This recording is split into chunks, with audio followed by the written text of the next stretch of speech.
চিকেনের যতগুলো রেসিপি আছে সবগুলো রেসিপির মধ্যে থেকে এই রেসিপিটা খুবই ইজি আর খুবই টেস্টি।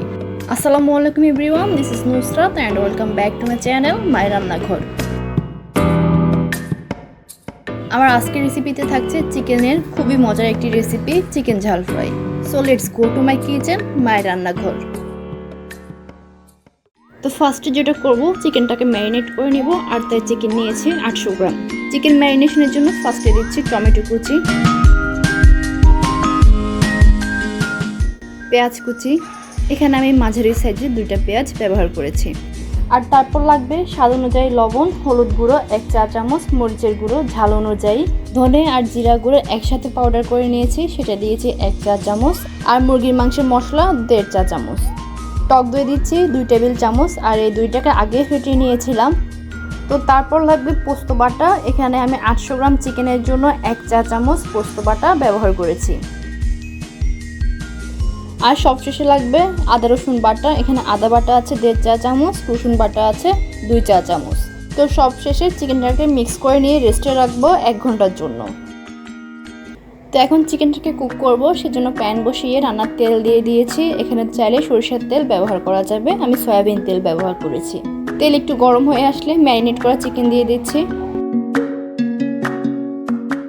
চিকেন দেওয়া হয়ে গেলে এই চিকেনটাকে তেলের সাথে মিশাবো, আর মেশানো হয়ে গেলে 3 থেকে 4 মিনিট এই চিকেনটাকে কষাবো। আর এর মধ্যে দিয়ে দিচ্ছি আস্ত রসুন আর আস্ত কাঁচামরিচ। তো এখন এই চিকেনটাকে 4 থেকে 5 মিনিটের জন্য কষিয়ে নিব।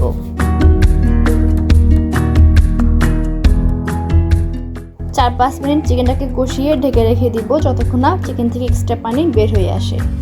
চিকেনে থাকা এক্সট্রা পানি বের হয়ে আসলে চুলার আঁচ লো টু মিডিয়ামে রেখে অনবরত কষাবো 5 থেকে 6 মিনিট।